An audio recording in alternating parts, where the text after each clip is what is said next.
Promotion and regulation of online gaming bill 2025 20 अगस्त को लोकसभा में पेश किया गया। यह विधेयक गेमर्स, ऑनलाइन गेमिंग कंपनियों और इनको प्रमोट करने वाले इन्फ्लुएंसर्स और सेलिब्रिटीज़ के दिल में हलचल पैदा कर रहा है। यह कोई छोटा मोटा बिल नहीं है, ये है रियल मनी गेमिंग के खिलाफ सरकारी डंडा। जी हाँ, आपने बिल्कुल सही सुना है और मैं इस बिल का इस बात के लिए समर्थन करता हूँ कि भविष्य में अगर इस कानून का उल्लंघन होता है तो गैम्बलिंग ऐप का प्रचार करके अपना घर का खर्च चलाने वाली चाहे सेलिब्रिटियां हों या छपरी हों, सबको नाप दिया जाएगा। 3 महीने की सज़ा या 1 करोड़ का जुर्माना या दोनों हो सकते हैं। इतना अच्छा कानून और बिल लाने के बाद भी पता नहीं समाज का एक तबका मोदी सरकार से यह प्रश्न क्यों पूछ रहा है कि आखिरकार इन गैम्बलिंग ऐप को बंद करने के लिए आपने इतना समय क्यों लिया और अचानक से ही तुमने यह निर्णय क्यों लिया कि गैम्बलिंग ऐप को बंद कर देना चाहिए। इसके पीछे के कारण क्या हैं? मोदी सरकार की तरफ से मैं आपको कारण बताता हूं कि अचानक सरकार ने यह निर्णय क्यों लिया। इसके पीछे के 3 कारण हैं। इसमें से सही कारण कौन सा है वो आपको खुद पहचानना होगा। तो पहला कारण ये हो सकता है कि शायद मोदी जी इन गैम्बलिंग ऐप से ईर्ष्या रखते हों, जलते हों, शायद इसीलिए इन ऐप्स को बंद करवा दिया है। देखो, अगर ईर्ष्या होती तो शुरू में ही बंद करा देते और मुझे नहीं लग रहा है कि मोदी जी को किसी से भी ईर्ष्या है। मोदी जी किसी से जलते हैं। एक्चुअली जलने से मोदी जी का कोई संबंध है ही नहीं। कुछ भी जलता रहे मोदी जी को कोई फर्क नहीं पड़ता। पूरा का पूरा मणिपुर जल गया तब उनको फर्क नहीं पड़ा। तुम ये कैसे कह सकते हो कि मोदी जी ने जलन की वजह से इन प्रकार के एप्लीकेशंस पर बैन लगा दिया? यह कारण तो पूरी तरह से निराधार है। मैं इस कारण का समर्थन नहीं करता। तो अब बात करते हैं इन एप्लीकेशन के बंद होने के पीछे के दूसरे कारणों को लेकर, और वो कारण है इलेक्टोरल बॉन्ड। इसे बोलते हैं चंदा का धंधा। तुम हमें चंदा दो, हम तुम्हें धंधा देंगे। स्वाभाविक है, जिन जिन कंपनियों ने पार्टियों को चंदा दिए, पार्टियों ने उन कंपनियों को धंधा दिया। जैसे कि बीफ एक्सपोर्ट करने वाली कंपनियों ने भारत की सभी पार्टियों को चंदा दिया, तो भारत की सभी पार्टियों ने मिलकर बीफ एक्सपोर्ट करने वाली कंपनियों को धंधा दिया। इसीलिए आज हिंदुत्व वाली सरकार के नाक के नीचे भी बीफ एक्सपोर्ट दम से बढ़ता जा रहा है। और शायद इसीलिए कि चंदा और बढ़ पाए, गैम्बलिंग ऐप की शुरुआत 2014 के बाद ज़्यादा तीव्र गति से की गई। ड्रीम 11 की टीम 2014 से पहले उसका एप्लीकेशन बना था। 2014 के बाद मोदी सरकार में ही ये सट्टा लगाने वाले एप्लीकेशन विस्तार ले पाए थे। प्रॉब्लम यह है कि इन एप्लीकेशन पर बैन लगाने की बात जो सरकार कर रही है, उसी सरकार के नाक के नीचे इन एप्लीकेशंस का निर्माण हुआ था। मोदी जी कह रहे हैं मैं भगवान हूं, मैं ही जन्मदाता हूं, मैं ही विनाश करता हूं। मैंने ही जन्म दिया है, अपनी पीठ थपथपाई। मैंने ही इनका विनाश किया है, अपनी पीठ थपथपाई। क्योंकि मोदी जी का सिद्धांत है, जो कंपनी हमें नहीं देगी चंदा, बंद कर देंगे उसका धंधा। जैसे कि फ्यूचर गेमिंग के साथ हुआ। यह व्यक्ति जो खरदूषण की तरह दिख रहा है, इस कंपनी का मालिक था। फ्यूचर गेमिंग के नाम पर देश के युवाओं का फ्यूचर खराब कर दिया, वो भी उन सरकारों के नाक के नीचे जो मन से खड़े होकर युवाओं के भविष्य की बात करती हैं। चूंकि डील हुई थी धंधे को लेकर, चंदे को लेकर, इसने चंदा दिया नहीं और चंदे में बेईमानी कर ली। इसने क्या किया, डेंजर दीदी को दे दिए 500 करोड़ और चिड़चिड़ा को दे दिए 500 करोड़, और वो पार्टी जो हक देती है उसको सिर्फ 100 करोड़। इससे जो सनातनी सेंटा क्लॉज है वो गुस्सा हो गए, इसीलिए इस प्रकार के एप्लीकेशन पर लगा दिया गया बैन। अब हो सकता है आप में से कई लोग दिए गए कारणों से संतुष्ट ना हो, इसीलिए ये ऐप क्यों बैन हुए इसका तीसरा कारण भी मैं आपको बता देता हूँ। बहुत स्पष्ट है, भारत में हर वो चीज़ बैन हो जाएगी जिसमें बीजेपी कार्यकर्ता का नाम आ जाए। उदाहरण के तौर पर ये बीजेपी कार्यकर्ता, आपको याद होगा, सुनसान राहों पर बीजेपी पार्टी की शक्तियों का खुलेआम प्रदर्शन कर रहा था और इसका यह प्रदर्शन सीसीटीवी कैमरे में रिकॉर्ड हो गया और पब्लिक हो गया। तब से बीजेपी ने निर्णय लिया कि अब से भारत में कोई भी सीसीटीवी फुटेज पब्लिक नहीं की जाएगी और उसका साथ सम्मान अभी भी अनुसरण हो रहा है चुनाव आयोग के द्वारा। इन्होंने मना कर दिया है कि हम सीसीटीवी फुटेज नहीं दिखाएंगे क्योंकि वो चीज़ अब बैन हो चुकी है, उसमें बीजेपी कार्यकर्ता एक बार आ चुका है। ठीक इसी प्रकार से ये सट्टेबाजी एप्लीकेशन क्यों बंद हुए, तो इसका मतलब कहीं ना कहीं बीजेपी कार्यकर्ता का नाम आया होगा। इंदौर के एक पार्षद जुआ खेलते हुए पकड़ गए थे इस प्रकार के गैम्बलिंग ऐप में, इसीलिए बीजेपी ने निर्णय लिया कि भाई हमें बंद करना है। लोग बहाने क्या पता बना रहे हैं कि यह अचानक से बिल इसलिए लाया जा रहा है जिससे वोट चोरी की बात को दबाया जा सके। अरे नहीं भाई, इनको नहीं दिखाना है, ये मना कर रहे हैं, मैं नहीं दिखाऊंगा। तो उसको लेकर लोग इतना क्यों भावुक हो रहे हैं समझ में नहीं आ रहा है। और रही बात इन एप्लीकेशन के बंद होने से, लोगों के बेरोजगार होने से, तो सरकार से आप भरोसा रखो मत। थोड़ा बहुत जो रोजगार सट्टे में बचा हुआ था वह भी सरकार ने छीन लिया।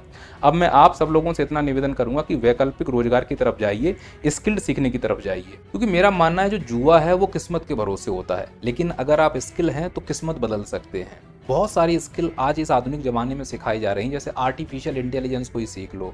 एक यूट्यूबर हैं ध्रुव राठी, वो शानदार एक कोर्स लेकर आए हैं, उनसे जाकर सीखिए और अपने जीवन को बदलिए। वो नहीं करना चाहते हो तो शेयर मार्केट में आकर सीखिए। शेयर मार्केट आपके जीवन में सच में बहुत कुछ बदलाव कर सकता है। खैर, अब आते हैं वीडियो के अगले मुद्दे पर। तो अभी तक हम ये समझ चुके हैं कि आखिरकार क्या कारण थे कि अचानक इस प्रकार के गैम्बलिंग ऐप को इतने साल के बाद उसी सरकार के द्वारा बंद किया गया जिन सरकारों के कार्यकाल में इनको शुरू किया गया था। तो उनके कारण आपने हंसी मजाक में समझ लिए। अब आते हैं दूसरे मुद्दे की तरफ, जो थोड़ा सा सीरियस है। मुद्दा ये है कि ऑनलाइन गैम्बलिंग को लेकर क्या भारत में इससे पहले कोई कानून नहीं बना? बिल्कुल नहीं बना, क्योंकि इतना ऑनलाइन गैम्बलिंग प्रमोट ही नहीं हुआ था। लेकिन जुए को लेकर भारत में कोई कानून था।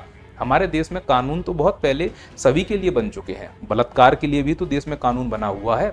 फिर भी मास लेवल पर बलात्कार होते हैं, फिर भी बलात्कारियों को पैरोल मिल रही है। तो कुल मिलाकर हम लोग जो भी कानून बने हैं उनका मजाक तो बनवा रहे हैं।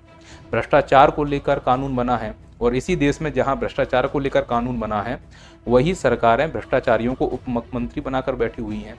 तो कानून का मजाक तो बनता है। इससे पहले भी भारत में जुआ खेलने की पाबंदी पर लेकर कानून बना हुआ था। वह अंग्रेजों के समय काल से ही चलता आ रहा था, यानी जुआ खेलना अपने आप में एक अपराध। फिर ऐसा क्या हुआ कि जुआ खिलाने वाले, ऑनलाइन गैम्बलिंग कराने वाले इतने सारे एप्लीकेशन एक साथ आ गए? सीधी सी बात है कि इन एप्लीकेशन को इन नियम कानूनों से एक नए शब्द का सहारा देकर बाहर रखा गया, और वह शब्द था फैंटेसी ऐप। इन सब के आगे फैंटेसी ऐप लगा दिया गया। इसका मतलब होता है स्किल आधारित। हकीकत यह है कि जो इनका कंट्रोल है वो एक मोनोपोली अधिकार के रूप में होता है। इनका जो डैशबोर्ड है वो एक व्यक्ति या किसी एक संस्था के अधीन होता है। वो जैसे चाहे इसको मैनिपुलेट कर सकता है, और यह पूरा मैनिपुलेशन का खेल है जिसे हम सट्टा कहते हैं।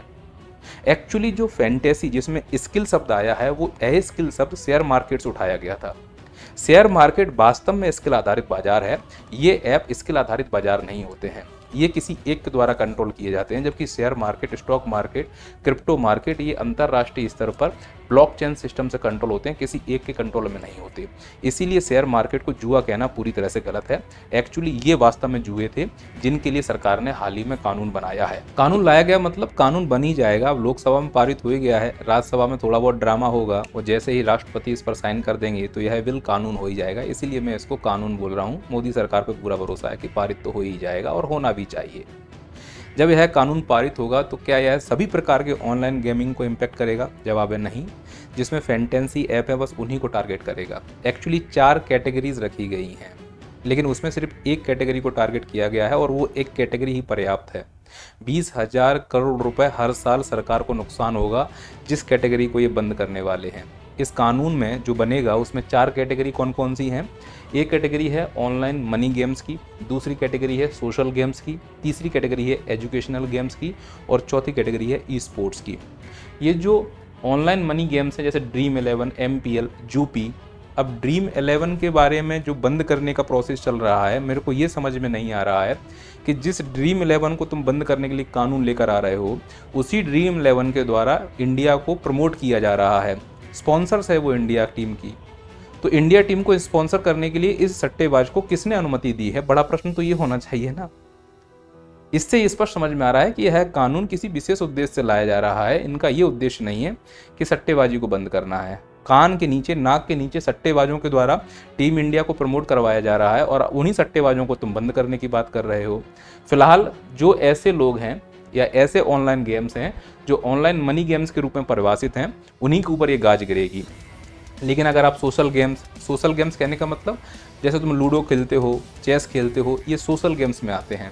उसमें अगर तुम जाकर मेंबरशिप ले रहे हो तो वो बात अलग है। एजुकेशनल गेम्स होते हैं कई सारे, अगर वहाँ पर आप जाते हो तो वह एजुकेशनल गेम्स के अंतर्गत आते हैं। जो ई स्पोर्ट्स हैं जैसे कि ये है, इसमें अगर जाते हो अपने टीम के प्लेयर को इन्हेंस करना चाहते हो, बंदूक खरीदना चाहते हो, तो उसमें जाकर तुम पैसे लगा सकते हो। तो इस कानून के पीछे आने के क्या कारण हैं उन पर हमने चर्चा कर ली। यह कानून अचानक क्यों आया उस पर भी हमने बात की कि शायद वोट चोरी की खबर को दबाने के लिए अचानक इस कानून को लाया गया। अब तीसरा और महत्वपूर्ण प्रश्न, यह कानून इतने लंबे समय के बाद ही क्यों आया? इससे पहले क्यों नहीं आया? अभी क्यों लाया गया? इसका जवाब आपको तब मिलेगा जब आप बीजेपी की स्ट्रेटेजी समझ जाओगे। ये बात किसी से नहीं छुपी है कि बीजेपी सरकार युवाओं को रोजगार देने में सक्षम नहीं रही है। और बीजेपी भली भांति जानती है कि अगर भारत का युवा सड़क पर उतरकर एक बार तेज आवाज में दहाड़ दे, रोजगार की मांग कर दे, तो सत्ता के चारों पैर टूट जाएंगे। रोजगार की मांग युवा ना कर पाए, इसके लिए रणनीति ये थी कि युवाओं को किसी दूसरी चीज की लत लगवा दो, युवाओं को कहीं ऐसी जगह फंसा दो कि वो रोजगार की मांग कर ही ना पाए।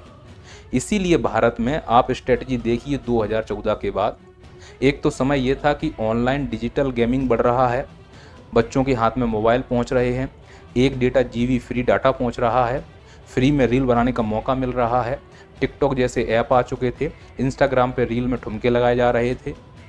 ये एक ऐसा नशा था कि युवा इस नशे में फंसता चला गया। फ्री में डेटा मिल रहा है, पूरे दिन रील स्क्रॉल कर करके उसने ना केवल अपना समय बर्बाद किया, जिस समय उसे स्किल सीखना चाहिए था उस समय वह गैम्बलिंग की लत में फंसता चला गया। अब गैम्बलिंग के लिए कभी जीत रहा है, कभी हार रहा है। अगर जीत गया तो ठीक है, हार गया तो कर्जा लेता है, या तो किसी साहूकार से या रिश्तेदार से, या फिर ऑनलाइन EMI वाले लोन मिलते हैं उनसे, फिर वो उनको ब्लैकमेल करते हैं। तो युवा रोजगार की मांग करने वाला था, वो कर्जा चुकाने में फंसा हुआ है, वो सट्टे में फंसा हुआ है और बाहर कहीं नौकरी कर नहीं सकता, क्योंकि पूरा जीवन रील स्क्रॉल कर करके उसने अपने स्किल को बर्बाद कर लिया है। अब सरकार को ये समझ में आ रहा है कि युवा वहाँ व्यस्त है। 2-4 युवा, मैं तो युवा उनको मानता हूं जिनकी पीठ पर पुलिस की लाठियों के निशान हैं, जो सरकारी नौकरी की मांग करने गए हैं और उनके ऊपर पुलिस ने लाठियां भाजी हैं। मेरी नज़र में वही युवा हैं। बाकी तो या तो युवा नेता हैं, या फिर किसी पर्ची खोलने वाले बाबा के पंडालों में लाइन लगाने वाले अंधभक्त हैं, या जुआरी हैं, या व्हाट्सएप पे खेलने वाले बाबू हैं। युवा तो इस देश में है ही नहीं। यह देश या तो बूढ़ों का है, या प्रणों का है, या मूर्खों का है, या अंधभक्तों का है। युवाओं का देश तो नहीं है, मैं ये गारंटी से कह सकता हूँ। चाहो तो शपथ पत्र पर साइन करवा लो।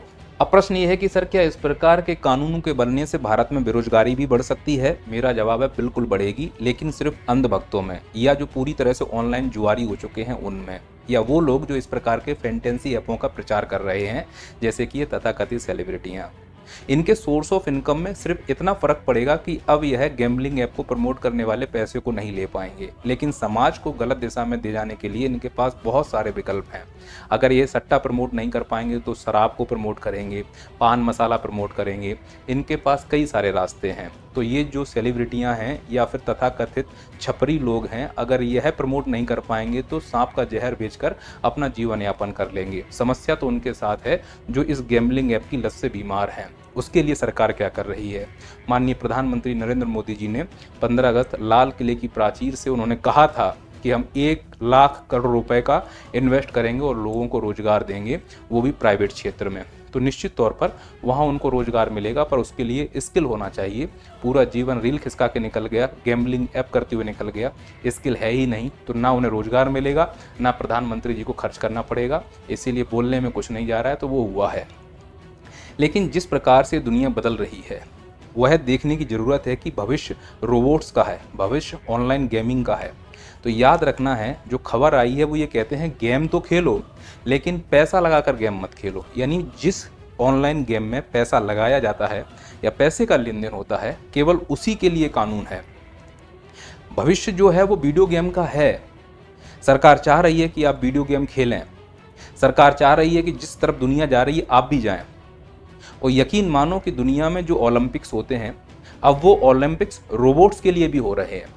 अब इस प्रकार का जो ओलंपिक है वो ऐसे ऑनलाइन वीडियो गेमिंग के लिए भी होगा। लोग इसके लिए पागल हो रहे हैं। जैसे क्रिकेट मैच देखने के लिए लोगों की भीड़ इकट्ठी होती है, ऐसे ही ऑनलाइन वीडियो गेमिंग के लिए भी भीड़ इकट्ठी हो रही है। दुनिया के कई देश इसमें बहुत अच्छा कर रहे हैं।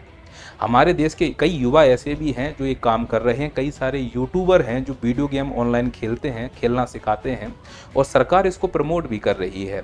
नरेंद्र मोदी जी कई ऐसे यूट्यूबर से मिले हैं जो ऑनलाइन वीडियो गेमिंग को प्रमोट करते हैं। तो अगर देखा जाए कि भविष्य किसका है, तो भविष्य टेक्नोलॉजी का है। भारत कहीं इसमें पीछे ना रह जाए, इसीलिए भारत भी ऑनलाइन वीडियो गेमिंग को प्रमोट कर रहा है। लेकिन यह वीडियो गेमिंग कहीं गैम्बलिंग में ना बदल जाए, इसीलिए भारत सरकार इस प्रकार के कानूनों को लेकर आ रही है, जिसका मैं पूरी तरह से समर्थन भी करता हूँ। वो करना भी चाहिए सभी लोगों को। सर, इस प्रकार के वीडियो गेमिंग का प्रमोशन हो क्यों रहा है? उसके लिए भी बहुत सीधा कॉन्सेप्ट ये है कि गेम समय के अनुसार और शरीर की अवस्था के अनुसार खेले जाते हैं। आप देखो, जो देश विकसित हो चुके हैं वो क्रिकेट बहुत कम देख पाते हैं, क्योंकि उनके पास समय कम है, इसीलिए उनके पास ऐसे गेम होते हैं जो कम समय वाले हों। वो हॉकी खेलते हैं, फुटबॉल खेलते हैं। जिनके पास खूब समय है, वेले बैठे हैं, वो क्रिकेट जैसे गेम खेल रहे होते हैं। सर यूके में जो ब्रिटेन था वो तो विकसित था, वहाँ क्रिकेट कैसे हुआ?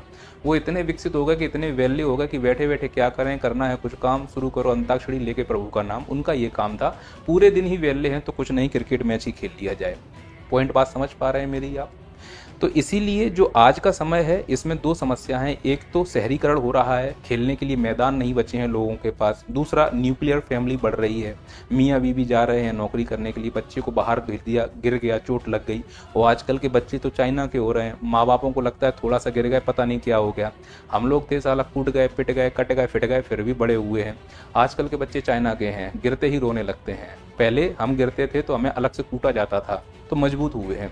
ये चाइना का माल है, घर से बाहर जाते ही प्रॉब्लम हो जाती है। तो पेरेंट्स सोचता है घर में ही रहे बच्चा। अब घर में रहेगा तो कुछ तो करेगा, तो उसको मोबाइल पकड़ा दिया, उस मोबाइल में इस प्रकार की गैम्बलिंग हो रही है, उसमें इतना स्किल हो रहा है कि शरीर चल नहीं रहा है, दिमाग चल रहा है।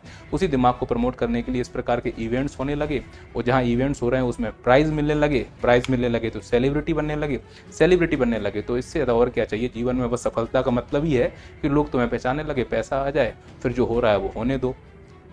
तो भविष्य में निश्चित तौर पर बच्चे अंधे जरूर हो जाएंगे, चश्मा बड़ा बड़ा लगा के घूमेंगे, आलसी हो जाएंगे, लेकिन जो भविष्य है उस भविष्य के अनुसार चलना होगा। जो समय के अनुसार नहीं चला वो बदल गया। इसीलिए निश्चित तौर पर जो ये खबर आई है, इस खबर का मैं समर्थन करता हूँ, इस कानून का मैं समर्थन करता हूँ। जिस प्रकार से सरकार ये कानून लेकर आई है, सरकार से एक निवेदन और है, सीधा सा एक कानून ला दो, अभी मेजोरिटी में हो, कि कोई भी सरकारी नौकर, कोई भी नेता, उनके जो लड़के हैं वो सरकारी स्कूल में ही पढ़ेंगे, उनके जो लड़के हैं वो सरकारी हॉस्पिटल में ही उनके परिवार वालों का इलाज होगा। कोई भी विदेश नहीं पढ़ सकता, विदेश जाकर इलाज नहीं करा सकता। जो जिस जिले का विधायक और सांसद है उसके उसी जिले में उसको इलाज कराना पड़ेगा, दूसरे जिले में भी ट्रांसफ़र नहीं कर सकता। यह कानून बना दो तो देश की दशा और दिशा दोनों बदल जाए। कानून तो गाय कटने पर भी बनना चाहिए, पर नहीं बन पाया है। तो इन कानूनों की आवश्यकता थी और इस कानून का मैं दिल से समर्थन करता हूँ। सरकार से 2 कानून बनाने की और मांग करता हूँ कि गाय कटने पर रोक लगे, और दूसरा ये है कि जितने भी सरकारी अधिकारी नेता हैं उनके बच्चे सरकारी स्कूल में पढ़ें, उनका इलाज सरकारी अपने ही जिले में हो, बाहर नहीं जा सकें। ऐसा और प्रावधान कर दिया जाए तो देश की दिशा निश्चित तौर पर बदलेगी। जय हिंद, जय भारत। कोई सलाह हो तो बताइएगा। मिलते हैं अगले वीडियो में। जय हिंद।